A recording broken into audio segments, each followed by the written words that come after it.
اعوذ باللہ من الشیطان الرجیم، بسم اللہ الرحمن الرحیم۔ السلام علیکم ناظرین، آپ دیکھ رہے ہیں 5 نیوز اور میں ہوں آپ کا ہوسٹ علمدار رانا اپنے پروگرام سچی بات کے ساتھ۔ ناظرین، جب بھی آسٹریلیا اور پاکستان کی محبت اور دوستی کی بات ہو تو جو چہرہ ہمارے سامنے سب سے پہلے آنکھوں کے سامنے آتا ہے وہ آج ہمارے ساتھ ہمارے اسٹوڈیو میں موجود ہے۔ ہم جناب ارشد نسیم بٹ صاحب کو اپنے اسٹوڈیو میں خوش آمدید کہتے ہیں۔ السلام علیکم بٹ صاحب، کیسے ہیں سر؟ شکر اللہ کا، آپ سنیں۔ بٹ صاحب، آپ ایک طویل عرصہ آسٹریلیا میں رہے، پاکستان میں بھی آپ نے ایک عرصہ گزارا۔ میں آپ نے اپنی کا جو مختصر تعارف ہے وہ تو ابھی کروا دیتا ہوں ناظرین کو کہ آپ نے اپنی ابتدائی بلکہ انتہائی تعلیم بھی لاہور سے حاصل کی، لاہور کے اندرون شہر سے آپ تعلق رکھتے ہیں، اور لیکن آپ نے اپنی زندگی کا آغاز بطور سماجی کارکن کیا۔ جی، تو کیا آپ، اور ہم دیکھ رہے ہیں کہ آپ کا یہ سماجی کام دن بدن نکھر کے سامنے آ رہا ہے، تو کیا آپ شروع سے فطرتاً سماجی کارکن ہیں یا آپ کسی شخصیت سے متاثر ہوئے، کسی ورک سے متاثر ہوئے، کسی واقعہ سے متاثر ہوئے؟ جی بہت شکریہ آپ کا، بہت مہربانی کہ آپ نے بڑا اچھا تعارف کروایا۔ لیکن ویسیت ہے کہ مسلمان اور ایک پاکستانی، ہمارے اندر ایک والدین نے جذبہ پیدا کیا ہوا کہ ایک دوسرے کے ساتھ تعاون کیا جائے، مدد کی جائے۔ میں یہ بیسیکلی سمجھتا ہوں کہ اگر آپ کسی بھی انسان کی مدد کرتے ہیں تو آپ اپنی مدد کر رہے ہوتے ہیں، اور اس میں اللہ تعالیٰ آپ کی چیزوں میں آسانیاں پیدا کر رہا ہوتا ہے۔ تو لوگوں کے لیے آسانیاں پیدا کی جائیں، لوگوں کے لیے خوشحالی پیدا کی جائے، بہتری پیدا کی جائے، اور ایسی چیزیں کی جائیں جس سے لوگ زیادہ آسان طریقے سے زندگی گزار سکیں۔ بٹ صاحب، 1988 میں آپ نے ضیائی آمریت کے خلاف بلدیاتی الیکشن میں حصہ لیا، جبکہ آپ کو معلوم تھا کہ آپ حکومتی امیدوار کے مخالف الیکشن لڑ رہے ہیں اور آپ کی جیت بھی یقینی نہیں ہے۔ کیا جذبہ تھا کہ آپ اس وقت آپ نے الیکشن میں حصہ لیا؟ اس میں بنیادی رانا صاحب وجہ یہ تھی کہ آمریت جو تھی، مجھے ہمیشہ اس کے میں خلاف ڈٹا ہوں، اور جہاں جہاں بھی آمریت ہوئی ہے، آسٹریلیا میں بھی آپ کو پتہ ہے پاکستانی کمیونٹی میں بڑے ایسے لوگ ہیں کہ وہ جو چاہتے ہیں کہ جی ہم جو کہہ رہے ہیں وہ ہو جائے، تو میں نے ہمیشہ ان کے سامنے دیوار بناؤں۔ اور اسی میرا یہ موقف یہ تھا کہ اگر عوام کو آزادی نہیں ہوگی، عوام کی بہتری کے لیے کام نہیں ہوں گے تو پھر عوام کدھر جائیں گے، ان کے مسائل بڑھیں گے۔ اور پاکستان میں آمریت جو ہے اس کا پنپنا اچھی بات نہیں ہے، اس کو ختم ہونا ضروری ہے۔ تو اس کے لیے میں نے اپنی جدوجہد کی، اور اللہ تعالیٰ کا بڑا احسان ہے کہ اللہ نے ہر محاذ پہ اپنے مہربانی سے کامیابی سے نوازا۔ آپ آسٹریلیا کب آئے اور کیوں آئے؟ یہ بڑا اچھا سوال آپ نے کیا ہے۔ آسٹریلیا بیسیکلی میں یہاں پہ کرکٹ میچ دیکھنے کے لیے آیا تھا، 92 کا ورلڈ کپ میچ۔ تو جب میں ادھر آیا تو لوگوں نے کہا کہ بٹ صاحب آسٹریلیا بڑا اچھا ہے تو آپ آسٹریلیا میں رہیں۔ اس وقت میرے پاس امریکہ اور انگلینڈ کے ویزے تھے، تو میرا پلان تھا کہ امریکہ میں سیٹل ہوں، لیکن یہ قدرت کا ایک نظام تھا کہ مجھے آسٹریلیا آیا اور دوست احباب نے کہا اور میں یہاں پہ سیٹل ہو گیا۔ ایک اچھا فیصلہ تھا۔ جب میں آسٹریلیا میں رہنا شروع کیا تو میں نے یہ فیصلہ کیا کہ یہ اللہ کا مجھ پہ کوئی خاص کرم ہے کہ میں آسٹریلیا آیا ہوں، تو میرے پہ کوئی ذمہ داری ہے۔ بہت خوب۔ تو پھر میں نے ایک خواب دیکھا، اس خواب میں یہ کہا کہ تو نے پاکستان کے لیے کام کرنا ہے، تو نے پاکستانی لوگوں کے لیے کام کرنا ہے۔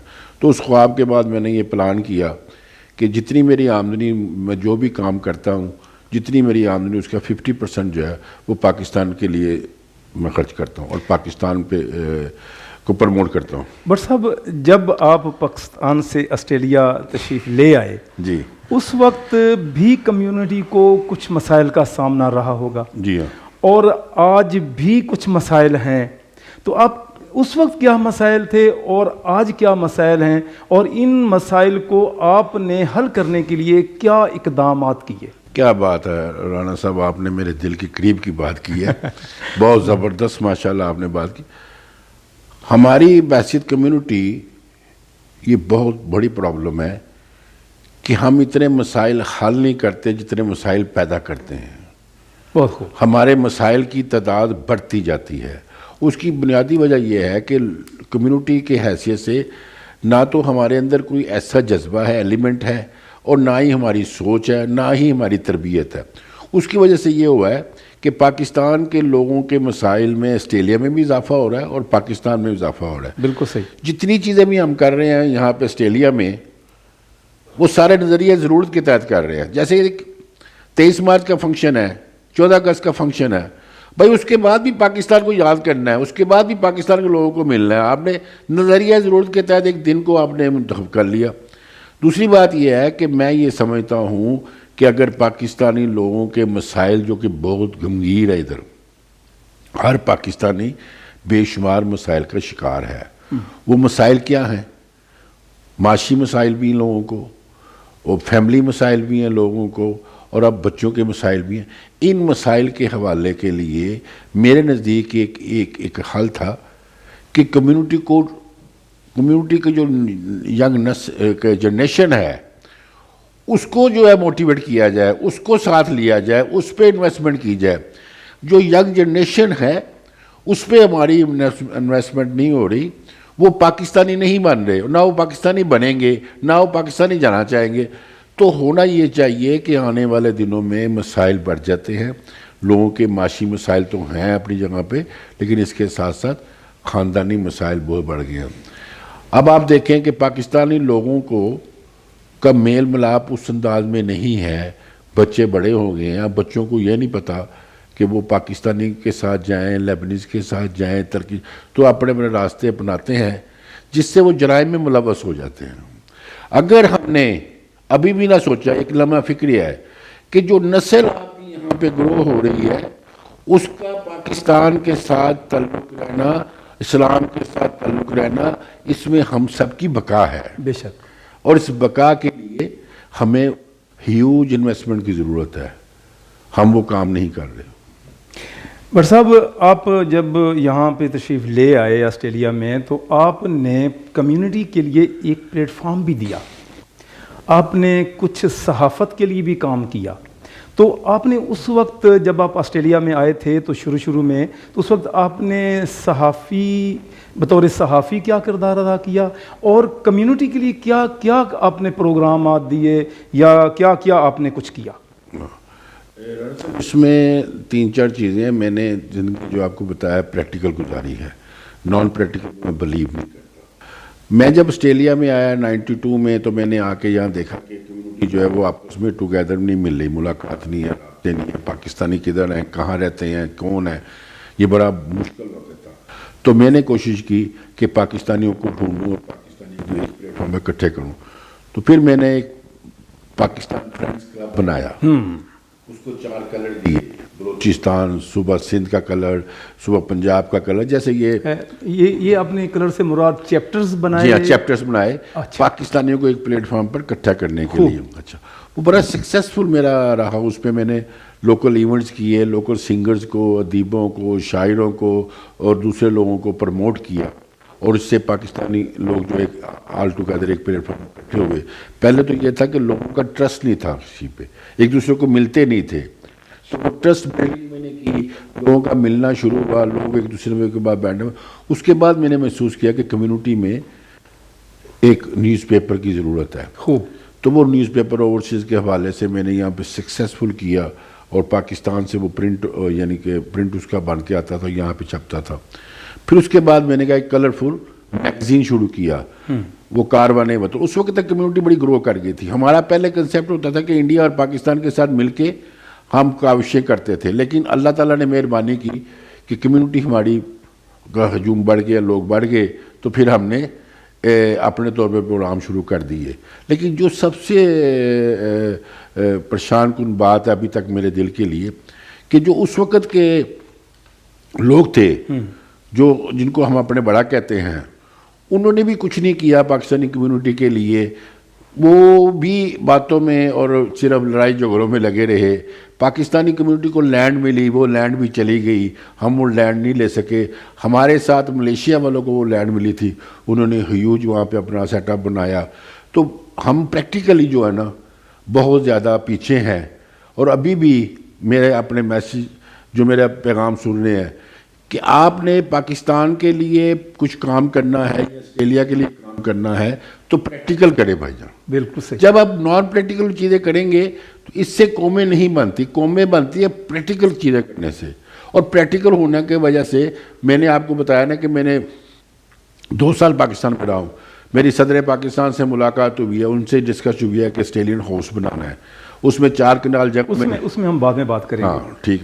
تو یہ سارے معاملہ جو ہے نا پریکٹیکل ہیں. اور یہ میں نے جتنے بھی ایونٹ کیے ہیں پاکستان آسٹریلیا میں, یہ پریکٹیکل ایونٹ کیے ہیں تاکہ لوگوں کو یہ چیزیں تو بر صاحب آپ ایک طویل عرصہ آسٹریلیا سے غائب ہو گئے, یہاں سے چلے گئے.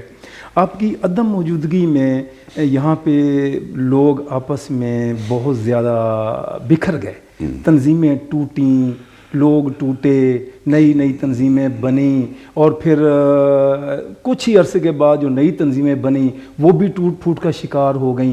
تو آپ ان باتوں کو کس نظر سے دیکھتے ہیں کہ یہ پاکستانی کمیونٹی اپنے اتحاد سے کو پارا پارا کیوں کر رہی ہے, اور اس کو اکٹھا کرنے کے لیے آپ یہاں جب آ گئے ہیں تو آپ اپنا کون سا کردار ادا کرنا پسند کریں گے, اور کچھ کر رہے ہیں یا نہیں کر رہے؟ یہ بات آپ کی درست ہے. دیکھیں پاکستانی جو یہاں پہ رہ رہے ہیں, جتنے بھی پاکستانی رہ رہے ہیں, میں 30,000 پاکستانیوں کو بائی نیم جانتا ہوں, اور ان کی ہسٹری بھی جانتا ہوں, اور ان کا آسٹریلیا سے ڈے 1 سے بھی اور پاکستان سے بھی جانتا ہوں.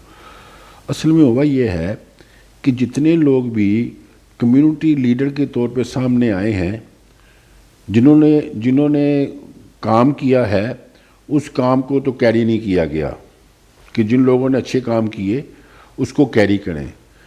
ہوا یہ ہے کہ پاکستان ایسوسیشن اور دوسرے جتنے ادارے ہیں ان میں لوگ مستقل مزاج نہیں ہیں.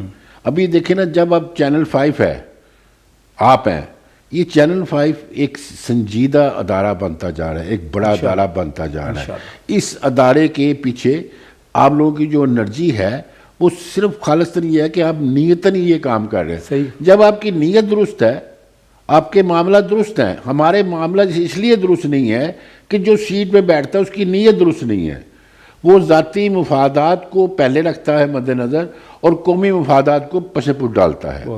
تو میں یہ چاہوں گا کہ جتنے بھی یہ لوگ ہیں جو پاکستانی کہلاتے ہیں اور پاکستانی لیڈرشپ میں ہے, لیڈرشپ کا کردار ادا کر رہے ہیں, انہیں چاہیے کہ مثبت طریقے سے اپنے رویوں کو درست کریں. اب وقت آ گیا ہے کہ آنے والی نسلوں کے لیے ہم ایک ایسا راستہ بنائیں جس پہ وہ چل کے فخر محسوس کریں. ڈاکٹر صاحب بہت شکریہ. ہماری یہ پہلی نشست آپ کے ساتھ بہت اچھی رہی, اور آپ نے کمیونٹی کے لیے جو خدمات تھیں ان کا بھی ہم نے یہاں پہ ڈسکس کیا. انشاءاللہ ہم دوبارہ ملیں گے آپ سے اگلی نشست میں, اور اس میں ہم آپ سے یہ پوچھیں گے کہ آپ آسٹریلیا میں پاکستانیوں کی آمد کے راستوں کو کس طرح ہموار کر رہے ہیں. اور انشاءاللہ ہماری وہ جو دوسری نشست ہے وہ بہت زیادہ معلوماتی اور امید ہے کہ بہت زیادہ دلچسپ ہوگی. بہت شکریہ یہاں ہمارے اسٹوڈیو میں آنے کا. السلام علیکم. پاکستان زندہ باد.